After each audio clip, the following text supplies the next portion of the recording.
Welcome back to the Isn't That Rich podcast. I'm your host, Jill Franks, joined by the rest of the marketing team, Ashley McVicker and Jared Gravatt. And today we are talking all about AI and how it's transforming our finances and our financial decisions.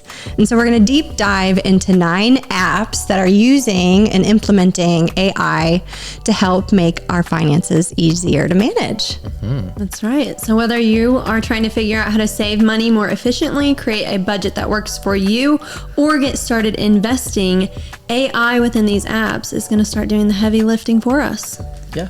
It's not just like about automating tasks. It can actually create custom insights into your finances so that you can actually make more money, which is really exciting.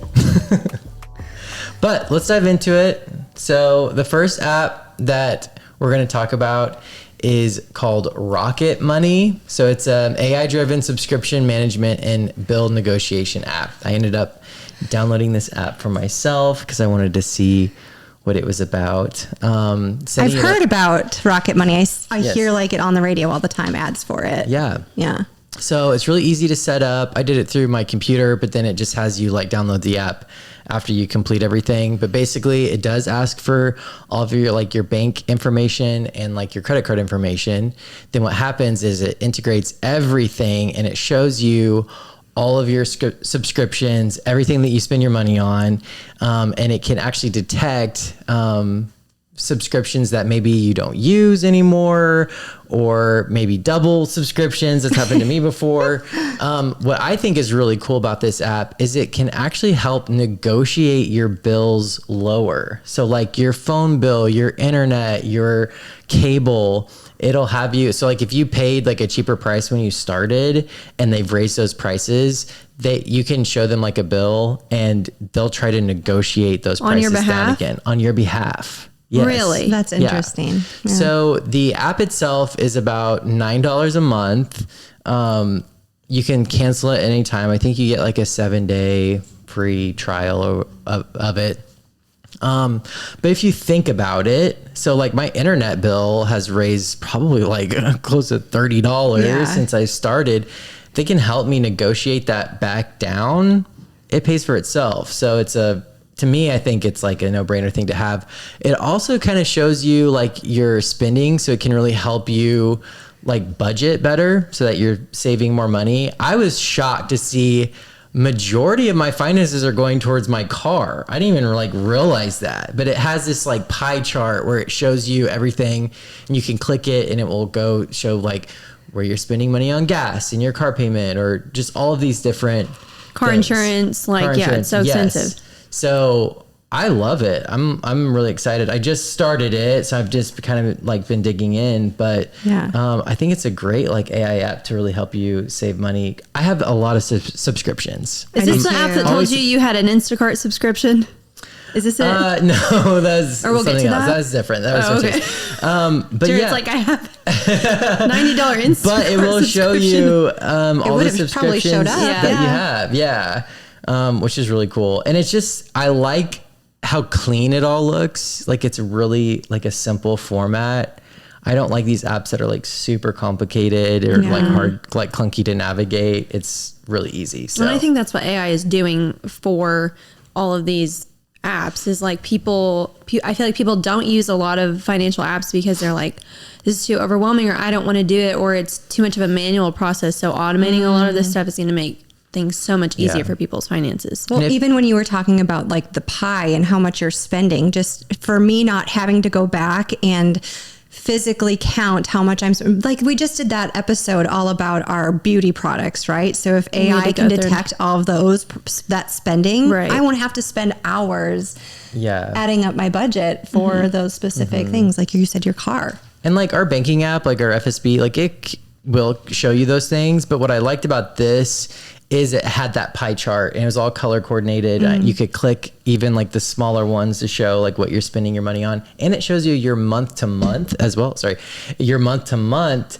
So like this month I spent way more money on, it showed like landscaping, like those kinds of things. So it was just really interesting to see kind of the fluctuation of my spending, and hopefully it can help me stay on like a more consistent path. Well, and it's nice to look back on that because moving forward, you can look at next year and be like, oh, in the month of September, I know that I'm probably going to have these types of purchases. Like, Yeah, exactly. Yeah, no surprises for next year, hopefully. Yeah. And I think if you're a bigger household too, like I'm just a single person, I live alone. I have quite a few subscriptions myself. But if you have like a household where you have a lot going on, I really think that the app will pay for itself and more and help you save. So I think it's a really great app. Well, cool. Yeah. I love it. What was that one? Rocket Money? Rocket Money. Okay. Yes. Awesome. So the next app we're going to talk about is Cleo, and it is a personal Cleo. Sorry. I've been dying to do that.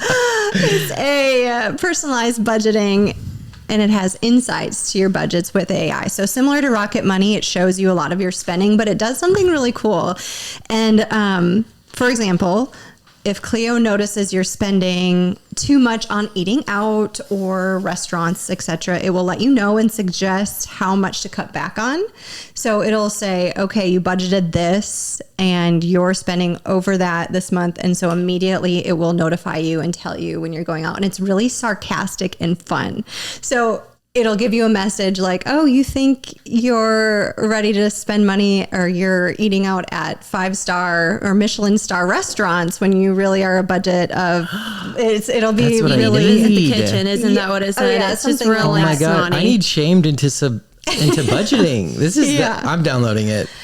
yeah, and it was very similar to Rocket Money. You had to integrate all your bank accounts, all your credit cards in there so it can monitor your spending as well. It sets up your budget and it looks at your past spending history. But it uses that fun humor, playful language. I like that. Yeah, and it's like always in the back of your head reminding you. Now, one of the really cool things about Cleo is that if you have a little bit extra in your bank account one month, it'll automatically take small amounts and transfer it into your savings. So like say you have your budget laid out and you didn't spend all your grocery budget this month. It'll take a small amount and it'll transfer it over to savings automatically without you even noticing, which I think is pretty great. It's a way to save like those $5 to $10 here and there that really add up to something substantial. Yeah.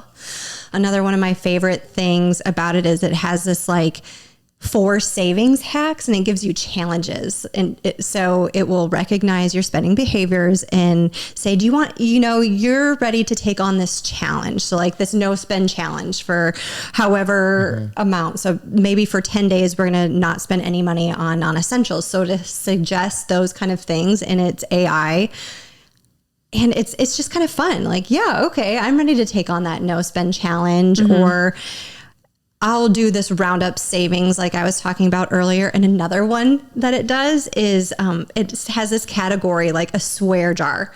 So you can tell it like you can put like 5 places you're trying not to spend money. So like you just went to Target, like Target's my Achilles heel, right? So I spend way too much at Target. So if I go to Target and overspend my budget, it will make me add money from my checking account to my savings account every time so it's like I'm putting money like in the swear jar. Wow. Yeah. So I thought Cleo was a really fun loving app. this. And if you need help and encouragement, like in your spending without like it being your mom or dad or your husband being like, you shouldn't spend money on Target, Cleo's like the way to go for that. Oh my gosh. Yeah. I'm wondering how you like break up with Cleo though. It sounds like she's got a lot of like hands in the pot to get you in Cleo is trouble. a sassy AI she's like, I'm bot. taking I your like money it. here. She totally is. And there's a free option and there's a paid for it option. So like the paid She's like option, super mean on the paid option. She's is. like cussing you out. Yeah. Like it's crazy. For the paid option is $5.99 a month, which is pretty small Yeah, that's not amount. bad. I would probably continue to do something and spend more of that on a coffee a day. So, Cleo Plus automates that savings. So I was talking about how it would automatically transfer. Without the Plus version, it would suggest that you make that transfer, but with the Plus version, it'll do all of that stuff for you automatically. So it's the main difference. Okay. That savings becomes automatic. No. I do like that feature. Yeah. That's nice. Yeah. So that's I Cleo. like that. So that's Cleo. That's Cleo. Okay, so the next one is actually a budgeting app as well. And we've talked about it before. It's called You Need a Budget. And I would say that You Need a Budget is a little bit almost like flip-flop from Cleo. So it's more flexible. It's more for someone that wants to like have a flexible budget. So it can monitor your spending patterns, all that stuff. But instead of like taking your money and putting it like, oh, you had extra in restaurant funds this month, we're going to put it to savings. Actually, it'll say you spent more on groceries. So it'll like reallocate your budget to be like, oh, it seems like you like to spend more money on groceries than going out to eat. And so the next month it will kind of reallocate your money like that. That's smart. Yeah, that's what You Need a Budget does. Okay. I like that a lot, actually, because I might think I spend money on something and then my actual spend is way different than Yeah. That's like me that I figured out. I'm like, I'm spending way more in this than I thought. I just thought that pie chart was going to look entirely different. Yeah. So it's kind of eye-opening. Yeah. So You Need a Budget starts at Budget. $14.99. I think you get a 7-day free trial and it's like $90 a year. So So it is kind of spendy, but it Seems a is little all your spendy. budgeting. yeah. So it sounds to me like if you're someone that needs a little bit more, of a relaxed budget app, but it's still like reallocating your funds. It's not just a stagnant thing, because I think there's nothing worse than like plugging what you think you spend into a budgeting app and then you're frustrated every month because it's not actually what you think it is. And then you feel like you're overspending in certain categories or you're underspending in certain categories, or you're maybe trying to spend more in certain categories because you've set that as your budget. Yes. And so I think like all of this AI integration, like really tracking your stuff is That's great. so true. Because how many times we sit down at the beginning of the year, plan out your whole year budget, and then like the first 2 weeks, it's out the window because you're not spending on the things that you said you were, or saving where you thought. I know I have like an automatic, I did like a test one, Jill, I was talking to you about, where it says like, I can't even remember the amount that I had it set my restaurant spending up at, but it like notifies me every month, and it'll be like 10 days into the month. Like I said, I don't know what number I picked or dollar amount, but I'm like, this isn't helping me. Like this isn't helping me get to a certain goal. Yeah. And so I think that's great that this is happening within these apps. All right. So moving on past the budgeting apps, we're moving on to the old Credit Karma. Oh, I feel like that's kind of a Credit Karma. I feel like used to get a bad rap, but now Intuit bought it and they have really kind of like leveled it up, I think. And so Credit Karma uses AI to provide personalized finance recommendations based off your credit score and your financial habits. And so it looks at your credit score, your debt, your spending, all that stuff, and can make recommendations on what you need to do on a financial level to like up your finances, basically. So if you are someone that you don't know much about your credit score and like why it is the way it is, you can go into Credit Karma and it will make all these great recommendations for you. So if you don't have a good credit score, it'll tell you based on your debt, based on your spending, and based on your credit score, you need to do X, Y, Z, and actually gives you those practical steps that you can take to reach a certain goal. Because I think sometimes people, we talk about credit scores all the time at the bank, but I didn't know what it meant or what a credit report meant to me before I started working at the bank. And so once again, this is kind of leveling up people's finances and telling them what they actually need to do, like taking those practical steps. Yeah. I think that's really cool, because how many times do people come into the bank and they're working on building their credit? Well, everybody, like there's a lot of facets to building your credit. Well, maybe you're somebody who needs to lower your debt to loan, Yeah, it's not just all about, open up a credit card and build credit. Like it looks at all these different aspects of your life and tells you, okay, well, this is maybe why your credit's dropping this month. And we all have conversations about that a lot. I know we'll pull up like our FICO scores and be like, why do we think it dipped this month? And we're doing lots of research. And so to have kind of more of a clear picture of what that actually looks like in an easier way, kind of like the pie charts, I think I think it's great.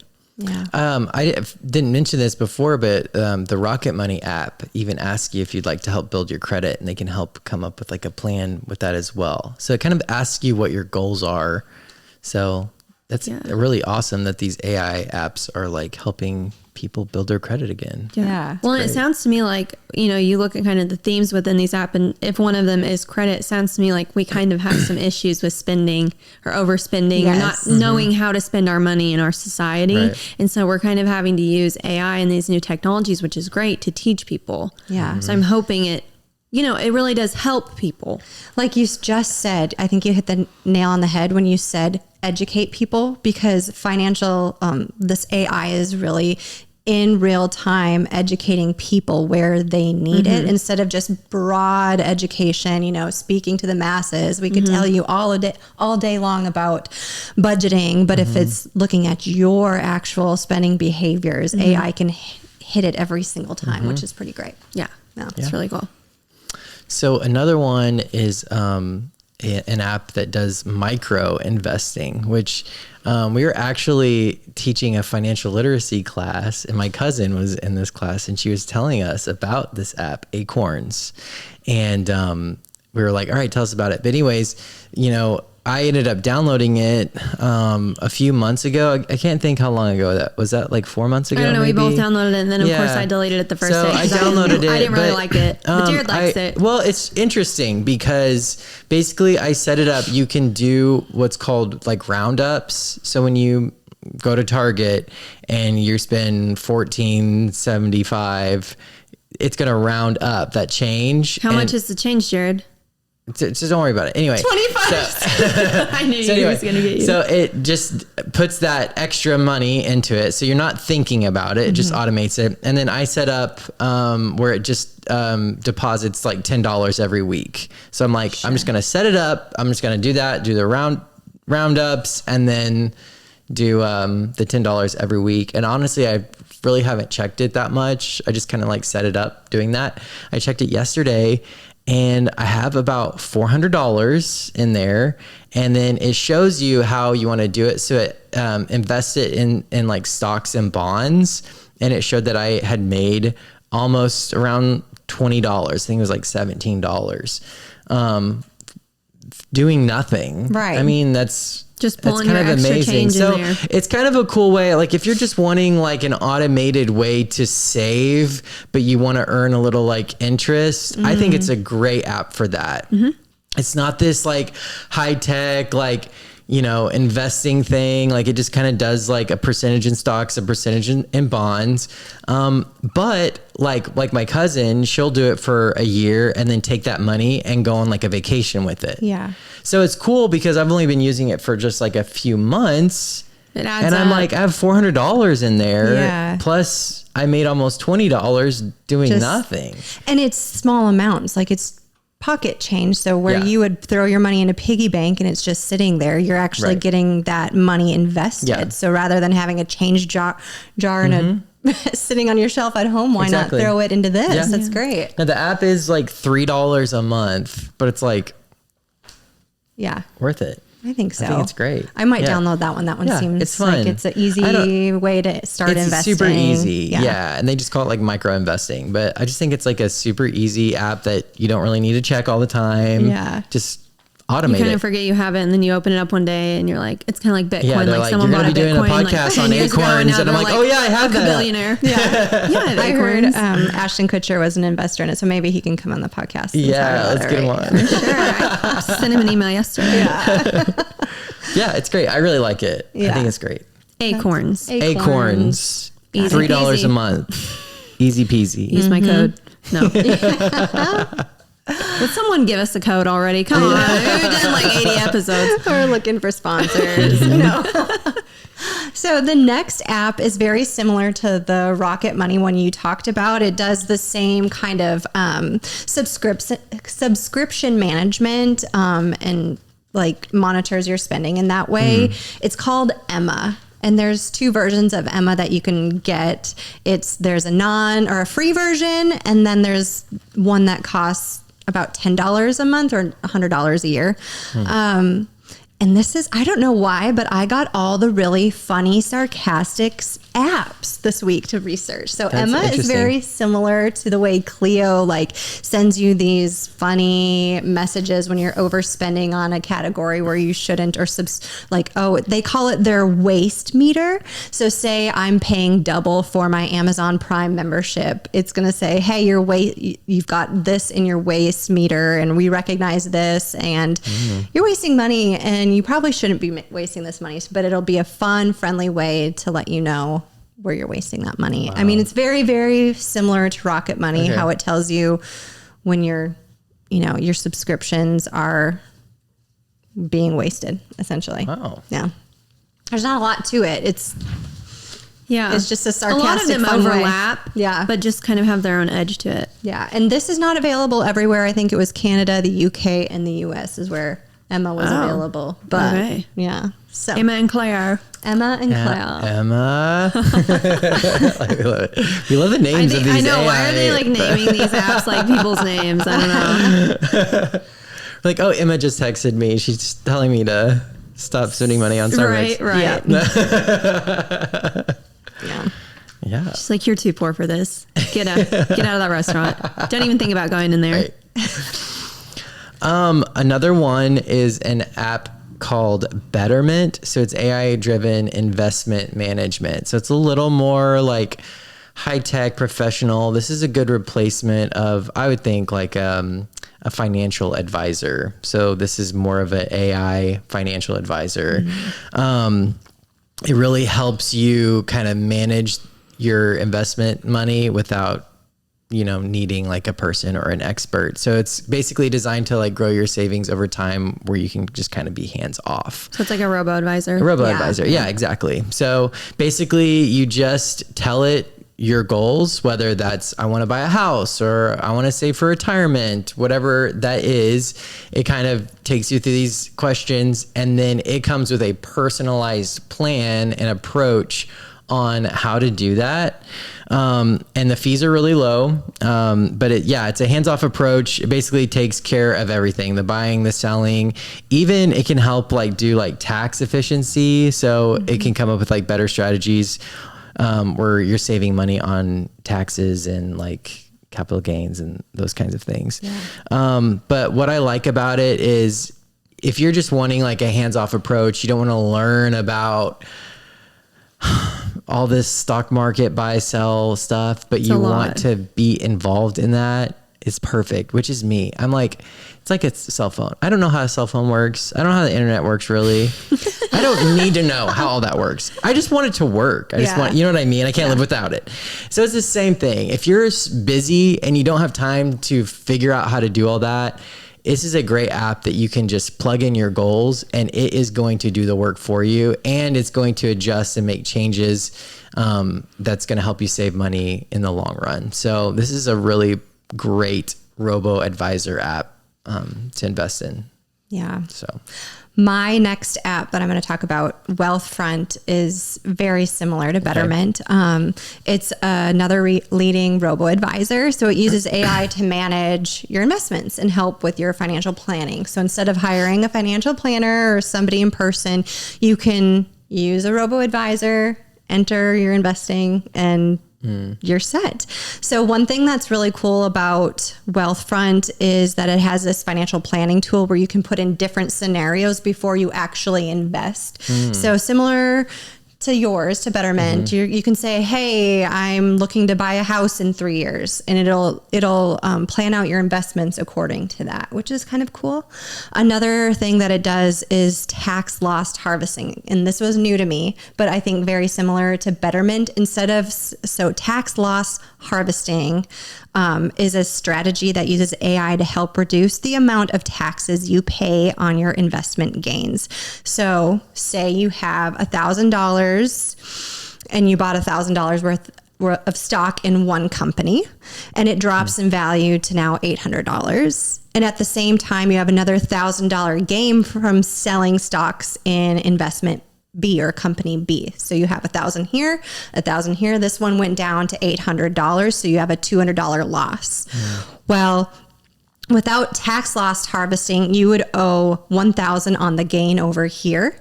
But with Wealthfront's AI, the platform will sell company A, locking in the $200 loss. So now you don't have to pay $1,000 or like your entire taxes on $1,000 gain. You would only pay the $800 taxes on the $800 capital gain. Does that make sense? So because of it kind of adjusts. Yes. So you have a $200 loss here, $1,000 gain here. Well, it levels it out to $800 rather than having to pay those extra taxes. So I thought that was a cool feature. Cool. We're usually in, like if you're investing in something like say on your own, you wouldn't necessarily know how to do that. Right. Like me and Jared were talking, like we do Charles Schwab. Right. I think you do too. Yep, I do and too. I mean, I just play around on it, but like, I wouldn't know if it was like, actually, you need to give us your entire account as taxes. I'd be like, I guess, I don't know. Here you go. Yes. Like, you know what I'm saying? Yeah. So I think honestly, as much as I love like doing manually, like investing, I do like after this, I'm probably going to go get on one of these apps because it's just kind of feels like a no-brainer. It's like get on the train or like you're going to be left behind. Well, and I love thinking about robo advisors the same way as like, so my brother and my family is all into this fantasy football or like this. And every year we have this draft and everybody thinks they can beat the computers on this draft. And every year I'm like, no, I'm just going to have the computer automatically select my team for me.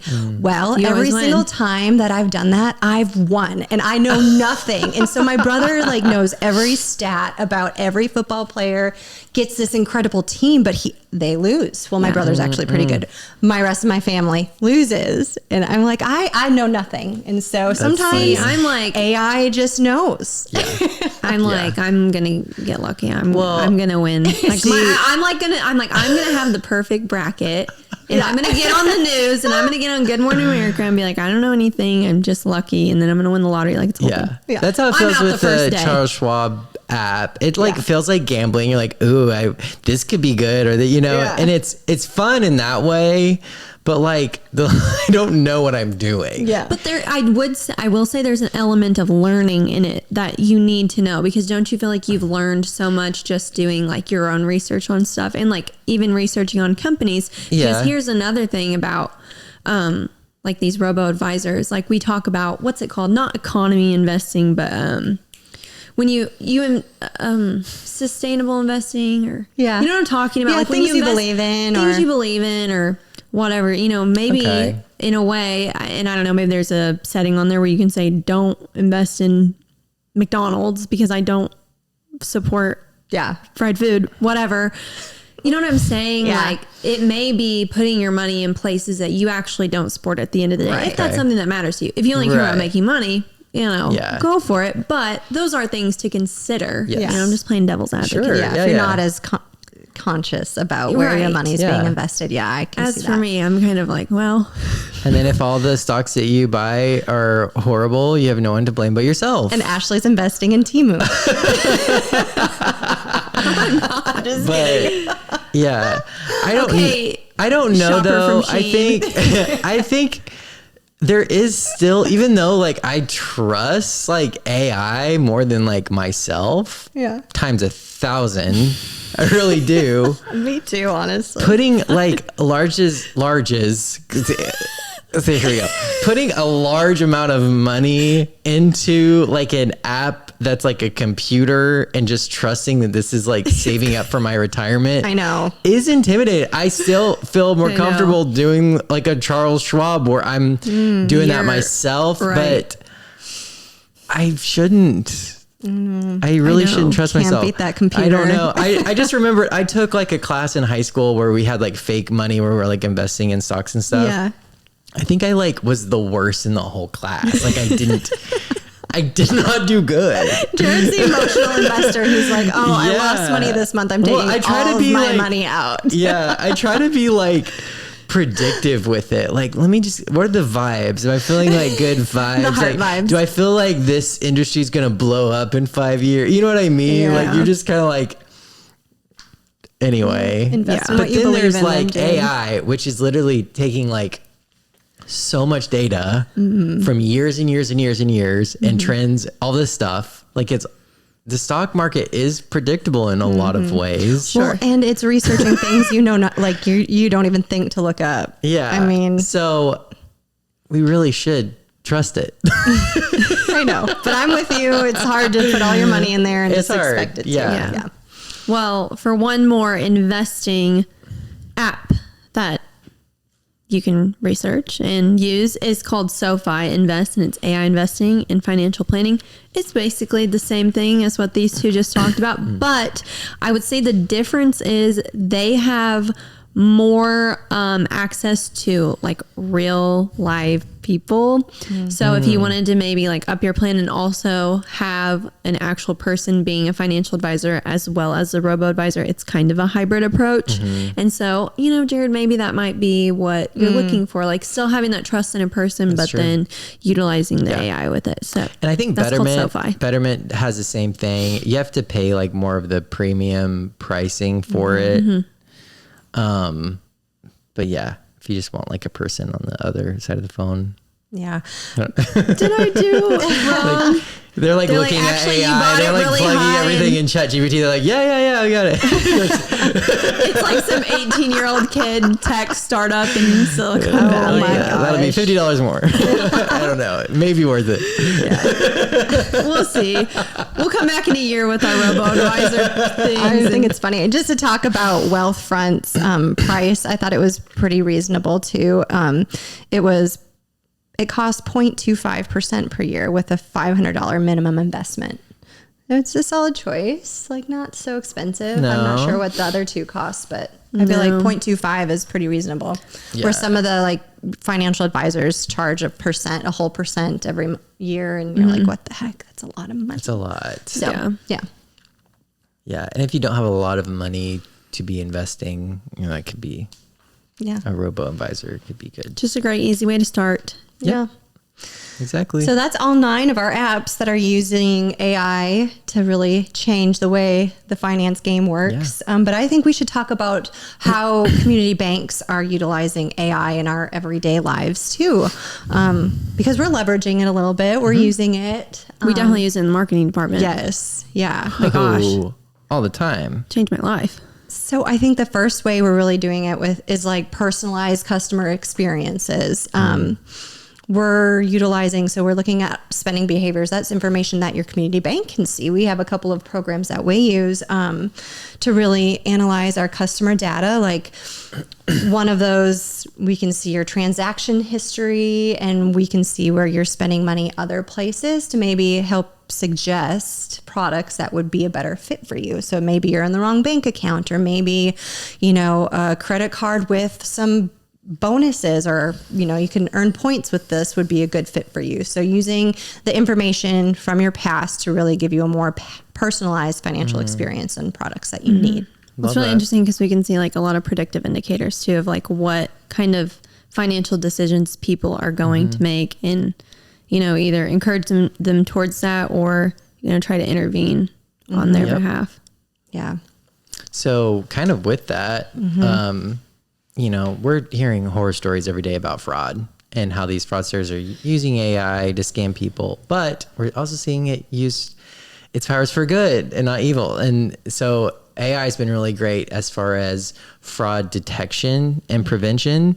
And banks are using this tool that's basically catching fraudsters in the act, which is great because they're learning your patterns, where you go. So like if someone's doing a large deposit, a large withdrawal in a location or that you've never been, it's going to spark these red flags, which AI is going to be a lot quicker and more accurate than even like a human will. So that's great in the sense that I know that, this AI is going to be able to detect if someone is trying to scam me or make a purchase. It's going to be able to do those red flags super instant, which is great.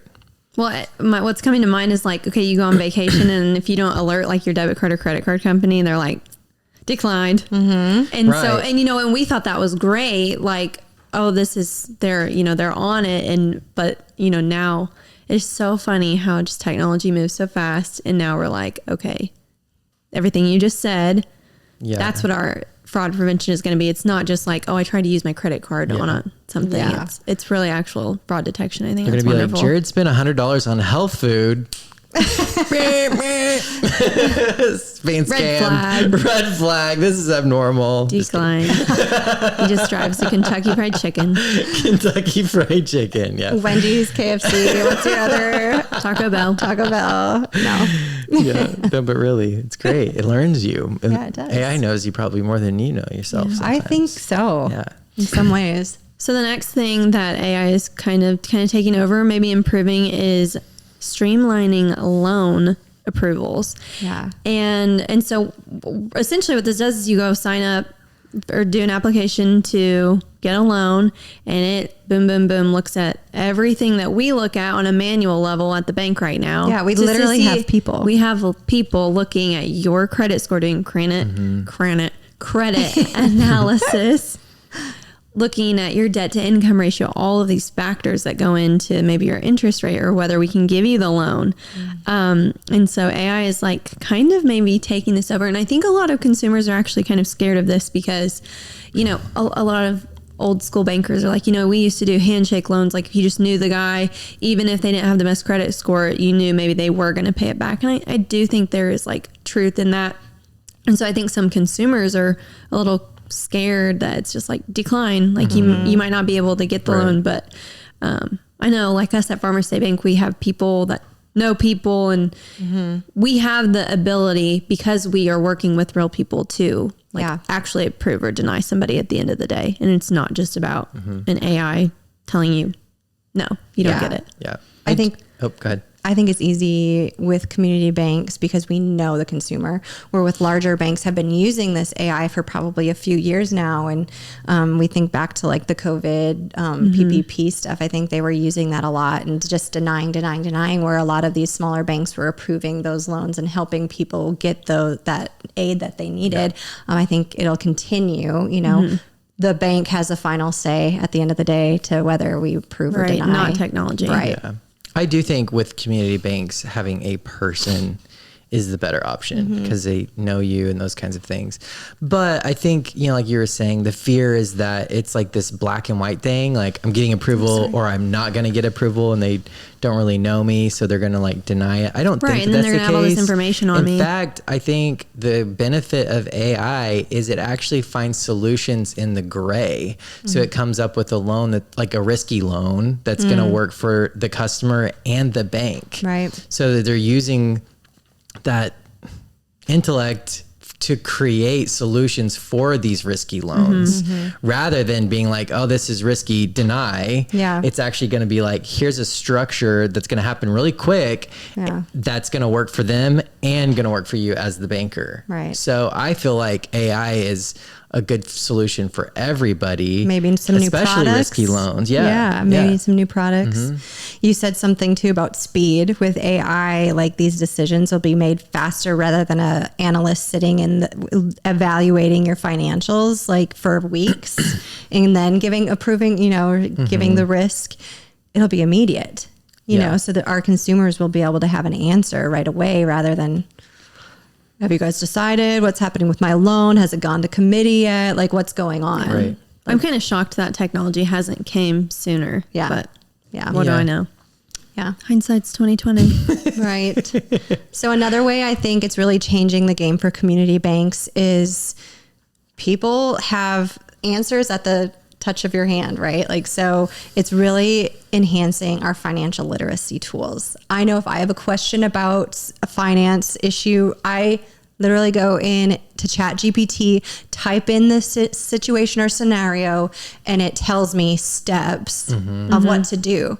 Yeah. So it's so much easier than me having to, you know, call and try to figure it out or ask all my friends what's going on. Like it's giving me the answer right away. And if I have another question or there's a different variable I want to input, I just type it in, it updates my answer, and there it is. Right. And there's some nuance, like ChatGPT always says at the bottom, like, we can be wrong sometimes. Do your research really well. So, And I'm like, nope, you're great. Good enough. so Ashley, if it's good for you, it's good for me. I love you, chat. Emma, I really do. Emma. Well, and even so ChatGPT has like, well, it's OpenAI though, and ChatGPT, Yes. but they have a different, even like more I would say specific financial chat that you can Yes. get on. And I remember we were asking the other day, we're like, how are you different from original ChatGPT? Yes. And it's like, well, I just know a little bit more. And we're like, wow, like Yeah. all this stuff. So yeah. really cool. Yeah. So, speaking of chat, a lot of banks will Great transition. are adapting chat bots, and I have kind of mixed feelings about this. Yeah. I have encountered some chat bots that were just like phenomenal. It was Yeah. like ChatGPT. It literally knew what I was wanting, helped me figure out. So I think chatbot is great when it comes to just like minor questions to kind of help those customers kind of navigate. Obviously, I will 100% of the time say a person is better than a computer when it comes to customer service and answering questions. Well, you know what I'll say, and you saw this happen on my computer. We were trying to work out something on one of our platforms that we use, and their chat bots were actual people that was just their job, was that customer service, but they were so fast. Do you remember that? Was Yeah. this the They were simple like texting? actually real people, but they were so fast that it felt like AI. And then I went Yes. back on there and I like got the same like person. Guy. Yeah. Yeah. So yeah, it's like chatbots can still be real-time people. Yeah. And it was way more helpful than the original chatbot on there. Which Right. I think is like, you know, in the past they had where you fill in the question and then it brings up like a whole like list of FAQ. stuff, like FAQ. And you're not gonna read like, it. it just takes you to the same circle over and over and over. But what I have found is chat boxes are using AI similar to like ChatGPT, where they are learning you and what you're wanting, and they're helping you. So I think, yeah. like you said, they're also learning the business. I know a lot of consumers are getting weirded out because they're actually answering the phone as if they sound like a real human. So they'll get on the phone, and a lot of consumers are concerned. And this is something, you know, banks have to remember, is that we need to disclose every time we are using AI, or, you know, beginning of that phone call, say, this is actually AI on the phone with you, but I can answer just like you were talking to somebody else. But a lot of times it's repetitive questions and answers. And so Representative. Guys, if you saw me like calling in these automated systems, I mean, He's nothing irate. sends me into more of a rage than talking to an automated system that takes me into a complete circle over and over again. Yeah. I just want to talk to a person. I'm like, customer Right. service representative. Like, I just want, because I know that the person's going to be able to use their brain to navigate what I'm needing. Absolutely. Sometimes the computers aren't always good, but I think with the evolution of AI, you know, and it's integrated, it is getting better. And that's encouraging to see. And I think that's where actually businesses can benefit from it. But, you know, people are always going to be, and that's one thing I love about Farmer State Bank is when you call, you're not sent through a automated system that's going to take you through like 5 circles and around 25 times for half an hour. You're going to get a person that's going to help you.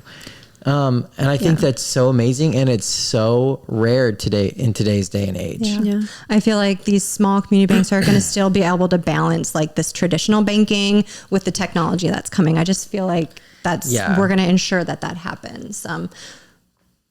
Yeah, and it's all about the goal of like excellence, right? I mean, who are we talking to about the Kodak?